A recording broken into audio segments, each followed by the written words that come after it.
जय श्री राम। ब्रह्मा पुराण की जय। भारतवर्ष का वर्णन। मुनियों ने कहा, वक्ताओं में श्रेष्ठ सूत जी, इस पृथ्वी पर धर्म अर्थ काम एवं मोक्ष प्रदान करने वाली जो उत्तम भूमि एवं श्रेष्ठ तीर्थ हो उसे बतलाइए। लोमहर्षण जी बोले, ब्राह्मणों, पूर्व काल में महर्षियों ने मेरे गुरु व्यास जी से यही प्रश्न पूछा था। मैं वही प्रश्न कहता हूँ।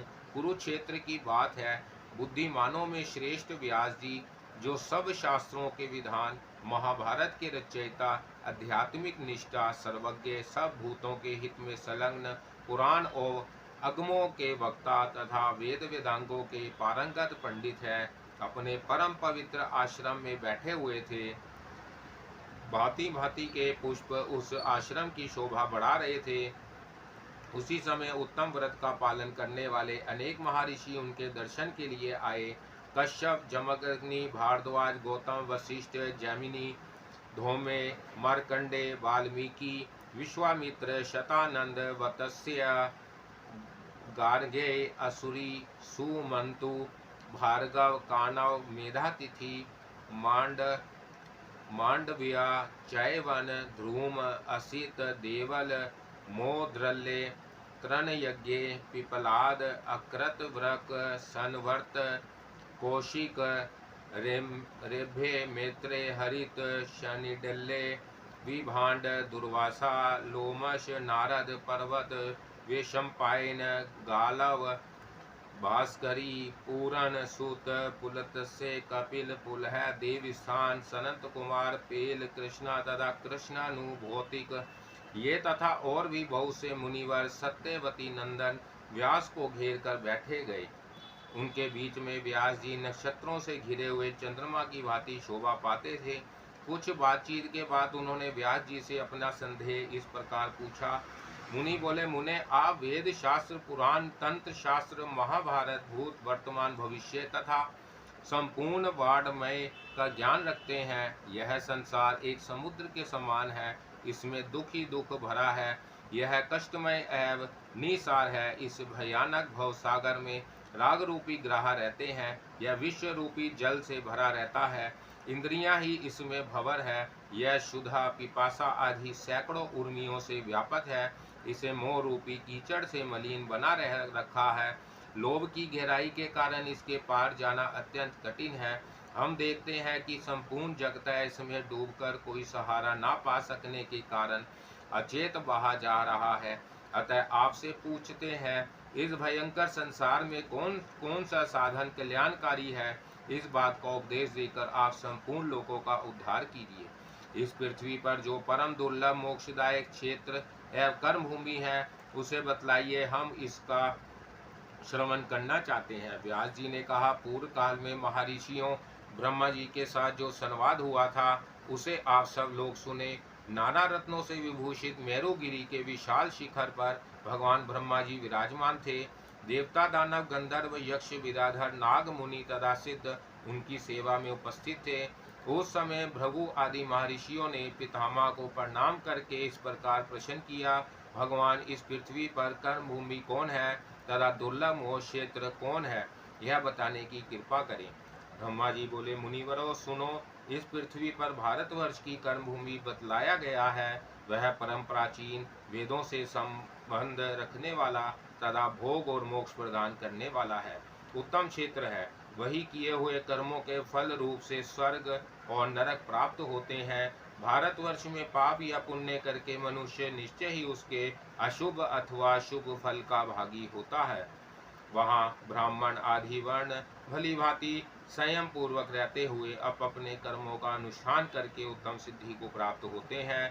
भारतवर्ष में संयमशील पुरुष धर्म, अर्थ, काम और मोक्ष सब कुछ प्राप्त करता है।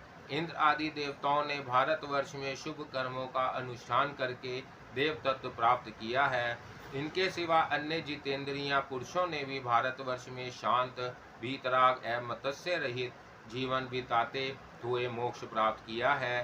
देवता सदा इस बात की अभिलाषा करते हैं कि हम लोग सब स्वर्ग एवं मोक्ष प्रदान करने वाले भारतवर्ष में जन्म लेकर निरंतर उसका दर्शन करेंगे। इसके पूर्व में किरात और पश्चिम में यवन रहते हैं। मध्य भाग में ब्राह्मण, क्षत्रिय, वैश्य तथा शूद्रों का निवास है। वह क्रमशः यज्ञ, युद्ध और व्यापार आदि विशुद्ध कर्मों के द्वारा अपने को पवित्र करते हैं। उनका जीवन निर्वाह भी इन्हीं कर्मों से होता है। यहाँ किया हुआ पुण्य सकाम होने पर स्वर्ग आदि का तथा निष्काम होने पर मोक्ष का साधन होता है। इसी प्रकार पाप भी अपना फल प्रदान करता है। महेंद्र, मलय, शुक्तिमान, ऋषभ पर्वत, विंध्या और परियात्र, ये ही 7 यहाँ कुल पर्वत हैं। उनके आसपास और भी हजारों पर्वत हैं। वह सभी विस्तृत, ऊंचे और रमणीय हैं।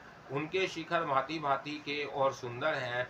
कोलाहल, वे भ्राज, मंदर, दुर्दुराचल, वात, धन्य, वैधूत, मेनाक, सुरस, तुंग, प्रस्थ, नागगिरी, गोधन, पांडुर, चल, पुष्पगिरी, वेजंत, रेवत, अर्बुज, ऋषिमुख, गोमंत, कृतशैल, कृताचल, श्री पर्वत, चकोर तथा अन्य अनेक पर्वत ऐसे हैं जिनसे मिले हुए मलेच्छादी जनपद पृथक पृथक बसे हुए हैं। वहाँ के लोग जिन श्रेष्ठ नदियों का जल पीते हैं उनके नाम इस प्रकार जानो: गंगा, सरस्वती, सिंधु, चंद्रभागा, चनाब, यमुना, शतद्रु, सतलज, विपाक्ष, व्यास, वितस्था, झेलम, इरावती, रावी, कुहू, गोमती, धूप, पापा, बहुधा, दुष्यदती, देविका, चशु, निष्टिवा, गंडकी तथा केशिकी, ये हिमालय की घाटी से निकली हुई नदियां हैं। देव समृति, देववती, वातध्री, सिंधु, वैन्या, चंद्रमा, सदा नीर, मही, चरमनवती, वृषि, विदिशा, वेदवती, शिप्रा तथा अवंती, ये परियात्रा पर्वत का अनुसरण करने वाली नदियां हैं। शोण, सोन, महानदी, नर्मदा, सुरथा, किरिया, मंदाकिनी, दर्शान, चित्रकूट, तिचो, पल्लवा, वेत्रवती, करमोदा, पिशाचिका का, अतिल, धूश्रोणी, विपापमा, शे, वललासु, धेरुजा, शक्तिमती, शकुनी, त्रिदिवा, क्रमु तथा वेगवाहिनी, ये नदियाँ श्रव पर्वत की संतानें हैं। चित्रा, पयोषिनी, निर, विंध्या, तापी, वेना, वितरणी, सिही, सिनी वाली, कुमुददती, तोया, महागौरी, दुर्गा तथा अंत शिलाशाला, ये पुण्य सलीला सरिताएं विंध्याचल की घाटियों से निकली हैं। गोदावरी, भीमरथी, कृष्णवेरा, तुंगभद्रा, सुप्रयोगा तथा पापनाशिनी, ये श्रेष्ठ नदियां सहगिरी की शाखा से प्रकट हुई हैं। कृतमाला, ताम्रपानी, पुष्पवती, उत्पलवावती, ये शीतल जल वाली पवित्र नदियां मलयाचल से निकली हैं। पितृकुल्या, सोमकुल्या, ऋषिकुल्या, वत्रजुला, त्रिदिवा, लाल लिनी तथा वंशकरा, इनका प्रकाट्य महेंद्र पर्वत से हुआ है। सुविकला, कुमारी, अनुगा, मंदाग्नि, शया और पलाशिनी, यह शुक्तिमान पर्वत से निकली हैं। समुद्र में मिलने वाली सभी नदियां पुण्य सलीला, सरस्वती तथा गंगा के समान है। सभी इस विश्व की जननी पापहारिणी मानी गई है। इनके अतिरिक्त भी सहस्रों छोटी छोटी नदियां बताई गई हैं, जिनमें से कुछ तो केवल वर्षा काल में बहती है और कुछ सदा ही जल से पूर्ण रहती है। मत्स्य, मुकुट, कुल्या, कुंतल, कशी, कोलस, अंध्रक, कालिंग, शामक तथा व्रक, ये प्राय मध्य देश के जनपद बताए गए हैं। सह पर्वत के उत्तर का प्रदेश, जहाँ गोदावरी नदी बहती है, संपूर्ण भूमंडल में सर्वाधिक मनोरम है।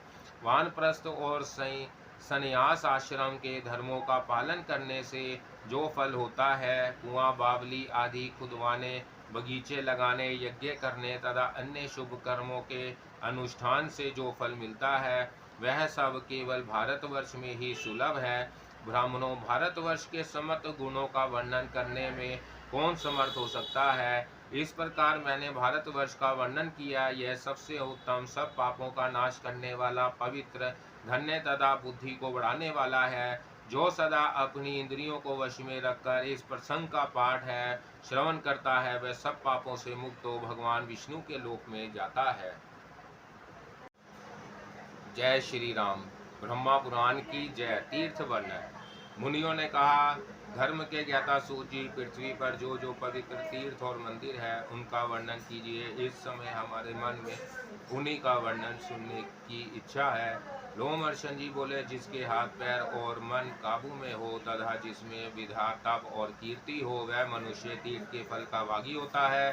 पुरुष का शुद्ध मन, शुद्ध वाणी तथा वंश में भी हुई इंद्रियां, ये शारीरिक तीर्थ है जो स्वर्ग का मार्ग सूचित करती हैं। भीतर का दूषित चित्त तीर्थ स्नान से शुद्ध नहीं होता। जिसका अंतकरण दूषित है, जो दंभ में रुचि रखता है तथा जिसकी इंद्रियां चंचल है, उसे तीर्थ, दान, व्रत और आश्रम भी पवित्र नहीं कर सकते। मनुष्य इंद्रियों को अपने वश में करके जहाँ जहाँ निवास करता है, वहीं वहीं कुरुक्षेत्र, प्रयाग और पुष्कर आदि तीर्थवास करने लगते हैं। द्विजवरों, अब मैं पृथ्वी के पवित्र तीर्थों और मंदिरों का संक्षेप में वर्णन आरंभ करता हूँ। सुनो। पुष्कर, नैमिषारण्य, प्रयाग, धर्मारण्य, धेनुक, चांपकारण्य, सैंध्यवारण्य, मगधारण्य, दंडकारण्य, गया, प्रभास, श्री तीर्थ, कनक, भृगुतुंग, हिरणाक्ष, भीमारण्य, कुशस्थली, लोहाकुल, केदार, मंद्रान्य, महाबल, कोटि तीर्थ, रूप तीर्थ, शुकर, चक्र तीर्थ, योग तीर्थ, सोम तीर्थ, शखोटक, कोकामुख, बद्रीशैल, तुंगकूट, सकंद श्रम, अग्निपद, पंचशिख, धर्मोद्रव, बंध प्रमोचन, गंगा द्वारा, पंचकूट, मध्य केसर, चक्र प्रभु, मतंग, कुश दंड, दष्ट कुंड, विष्णु तीर्थ, सर्वाकामिक तीर्थ, मत्स्य तिल, ब्रह्मा कुंड, व्रही कुंड, सत्यपद, चतुश्रोत्र, चतुश्रंग, दशधार, मानस, स्थूल श्रंग, स्थूल दंड, उर्वशी, लोकपाल, मुनुवर, सोमशेल, सदा प्रभु, मेरु कुंड, सोमाभि, शेचन तीर्थ, महासोत्र, कोटरक, पंचधार, त्रिधार, सप्तधार, एकधार, अमरकंटक, शालग्राम, कोटिद्रुम, बिल्व प्रभ, देवहरद, विष्णुहरद, शंखय प्रभ, देवकुंड, व्रजायुध, अग्निपथ, पूर्णांग, देवप्रभ, विधाधर तीर्थ, गंधर्व तीर्थ, मणिपुर, गिरि, पत्र चहृद, पिंडारक, माल्यव्य, गोप्रभाव, गोवर, वटमूल, स्नान दंड, विष्णुपद, कन्याश्रम, वायुकुंड, जम्बू मार्ग, गभस्थी तीर्थ, ययाति पतन, भद्रवट, महाकालवन, नर्मदा तीर्थ, तीर्थ व्रज,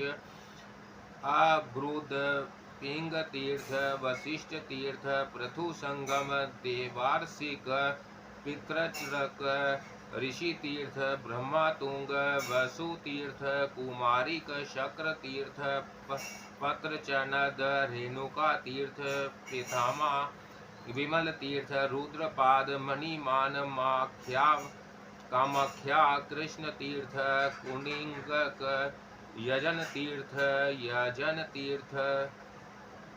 याजन तीर्थ, ब्रह्मावाकुल, पुष्पन्यास, पुंडरीक, मणिपुर, दीर्घ सत्र, है पद, अनशन तीर्थ, गगोदेद्र, दे शिवोदेद्र, नर्मदा द्रेद, वस्त्रापद, दारुबल, छायारोहण, सिद्धेश्वर, मित्रबल, कालिक श्रम, वटावट, भद्रवट, को शांभी, दिवाकर, सरस्वत दीप, विजय तीर्थ, कामद तीर्थ, रुद्रकोटि, सुमन तीर्थ, समंत पंचक, ब्रह्मा तीर्थ, सुदर्शन तीर्थ, परिपल्लव, प्रथुक, दशाश मेधिक, सशिप्त, विजय, पंचनद, वराहा, यक्षिणी हरद, पुंडरीक, सोम तीर्थ, मुत्रज वट, बद्रीवत, रत्नमूलक, सर्वलोक द्वार, पंच तीर्थ,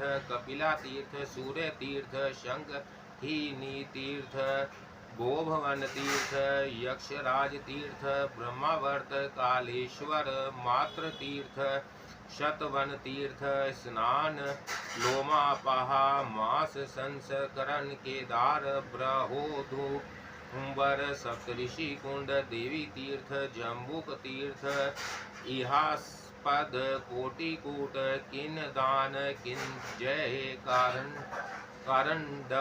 अवेद्य त्रि विष्टपा पानी खाद मिश्रक मधुवट मनोजव कौशिकी तीर्थ देव तीर्थ रणमोचन तीर्थ नरक धूम अमर हरद श्री कुंज शिली तीर्थ निमिषर तीर्थ ब्रह्मस्थान कन्या तीर्थ मानस तीर्थ करु पावन तीर्थ सौगंधी कवन मणि तीर्थ सरस्वती तीर्थ ईशान तीर्थ पत्र यज्ञ तीर्थ त्रिशूलधार महेंद्र देवी स्थान कृत लय शकांबरी देव तीर्थ सुवन तीर्थ कलिहरद शीर श्रव विरूपाक्ष भृगु तीर्थ कुद्रोव तीर्थ ब्रह्मयोनि नील पर्वत कुंभ जाम्बक वशिष्ठ पद स्वर्ग द्वार प्रजा द्वार कालिकाश्रम रुद्रव्रत सुगंध श्राव कपिलावन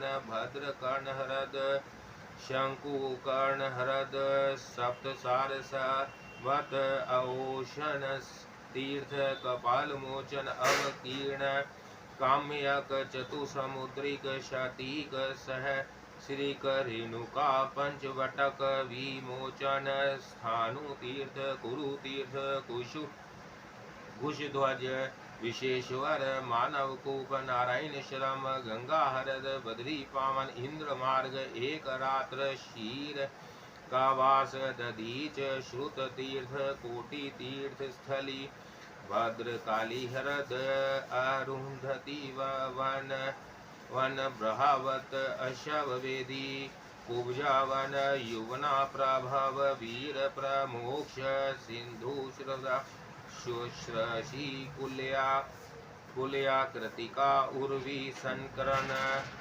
क्रमण मायावी धोध्रव महाश्रेय वेतसिका सुंदरिकाश्रम बहुतीर्थ चरु नदी विमला शोक मार खंडे तीर्थ शीतोद मत्स्य दरी सूर्य प्रभ अशोक वन अरुण सप्रद शुक्र तीर्थ लुका तीर्थ पिशाच मोचन सुभद्रहद विरल दंड कुंड चंडेश्वर तीर्थ ज्येष्ठ स्थल हरद ब्रहा सर जेगिशी व्या गुहा हरिकेशवन अजामुख सर घंटाक कर्ण हरद करकोट वापी सप्रस योधपाद श्वेत तीर्थ हरद घर घरी का कुंड श्यामाकूप चंद्रक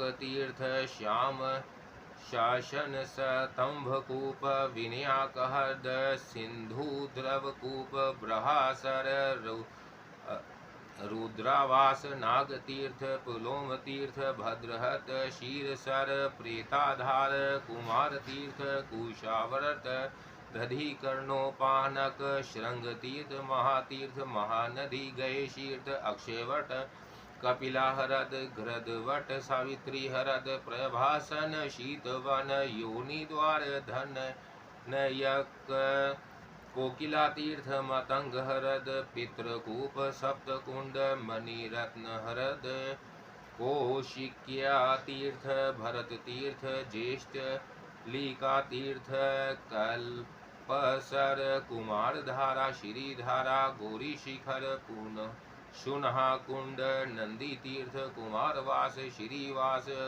कुंभकर्ण हरद कौशिकी हरद धर्म तीर्थ काम तीर्थ उदालक तीर्थ संध्या तीर्थ लोहितार्णवर्ण शोणोद्रव वंश गोलम ऋषभ काल तीर्थ पुण्याव्राहिद्रद बद्रिकाश्रम राम तीर्थ पितृवन विरजा तीर्थ कृष्णा तीर्थ कृष्णवट रोहिणी कूप इंद्र ध्रुम सरोवर सनुगर्त महेंद्र श्रीनद ईशु तीर्थ वृषभ तीर्थ कावेरी हरद गोकर्ण गायत्री स्थान बद्री हरद मध्य स्थान विकर्णक जाति हरद देवकूप कुश प्रथन सर्वदेव व्रत कन्याश्र हरद बालखिल्या हरद तथा अखंडित हरद। ये सब तीर्थ पवित्र तीर्थ हैं जो मनुष्य इन तीर्थों में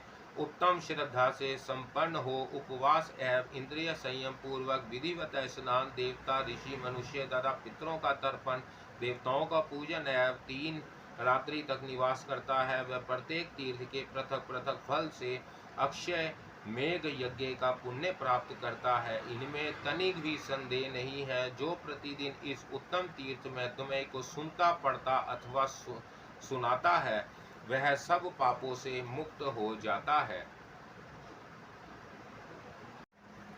जय श्री राम। ब्रह्मा पुराण की जय।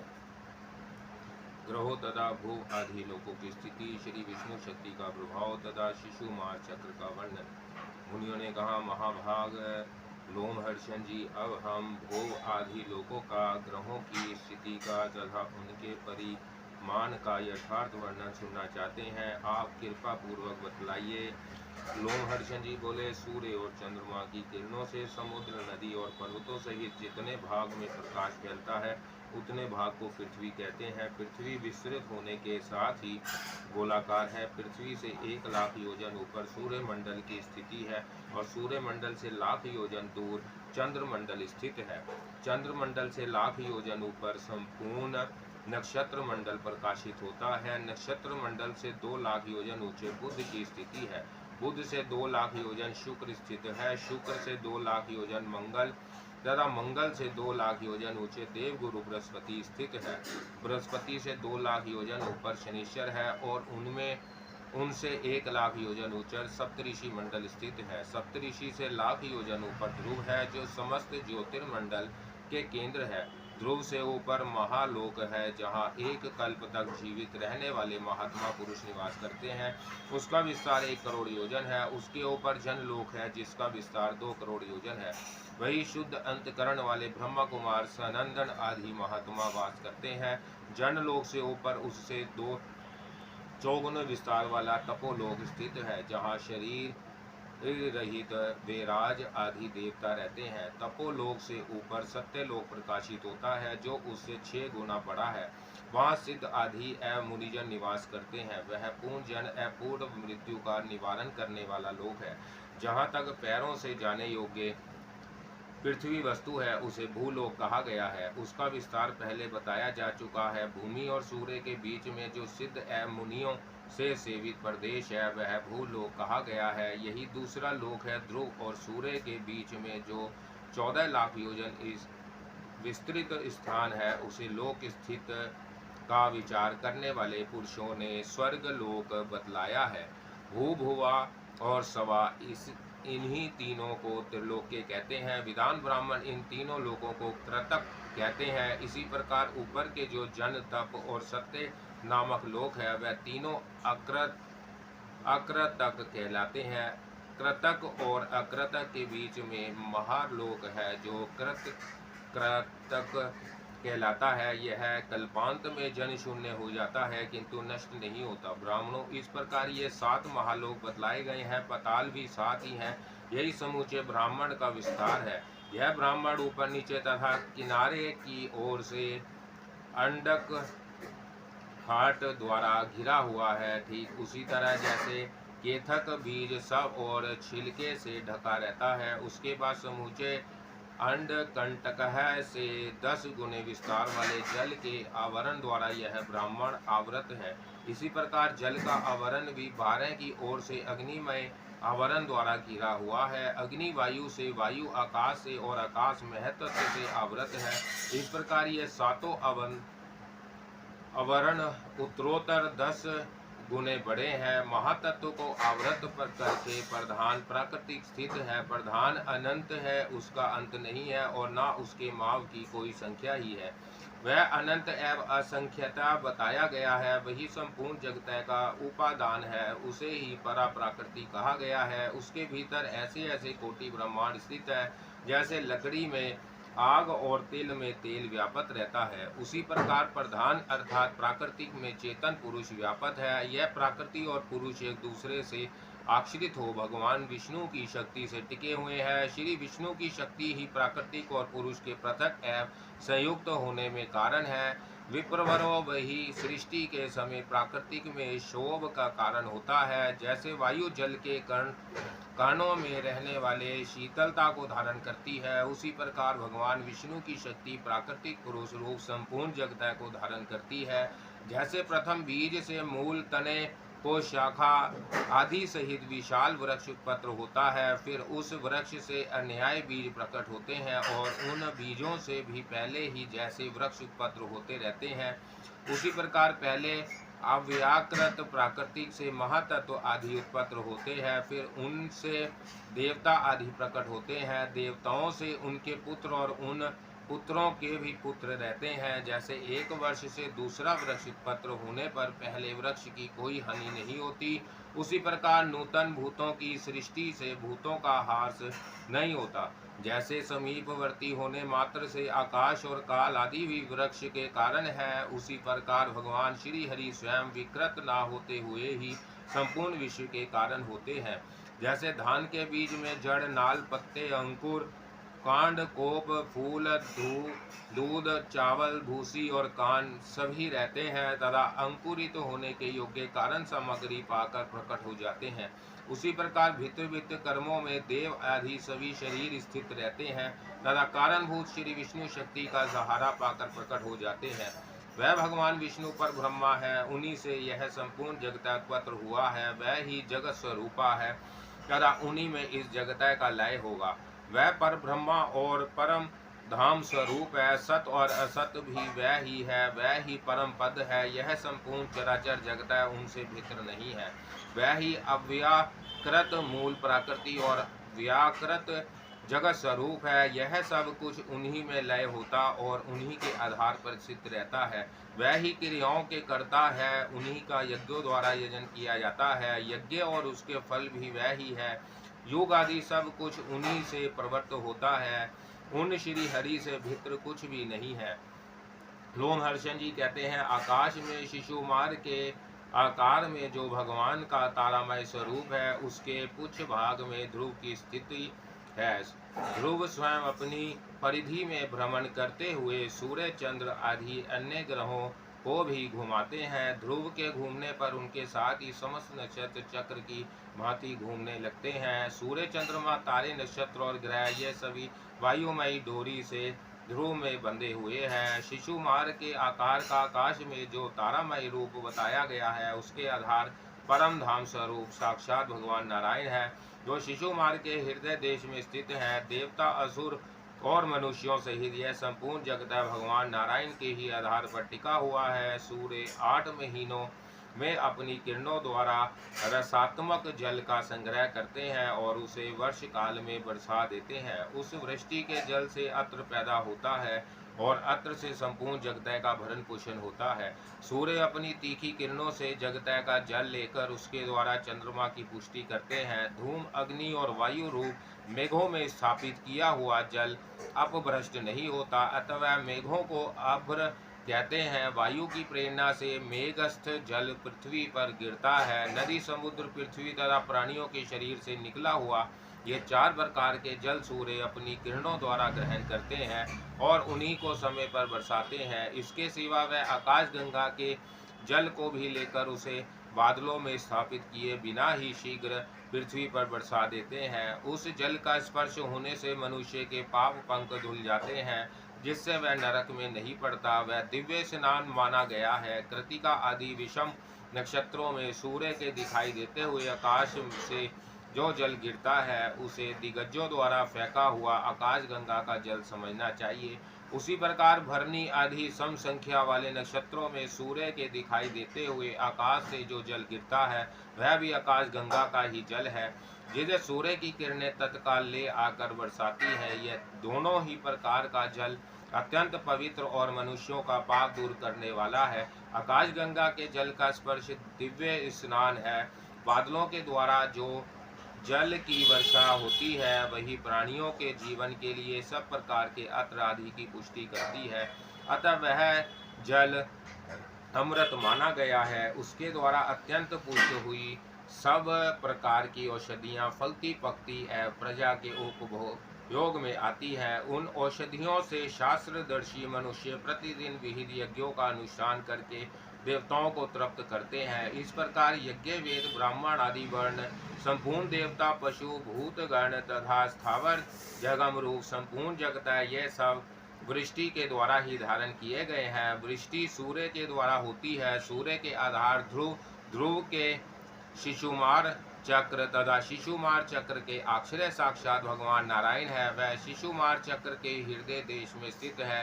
वह ही संपूर्ण भूतों के आदि पालन तथा सनातन प्रभु है। मुनिवरों, इस प्रकार मैंने पृथ्वी समुद्र आदि से युक्त ब्राह्मण का वर्णन किया है। अब और क्या सुनना चाहते हो? तीर्थ वर्णन।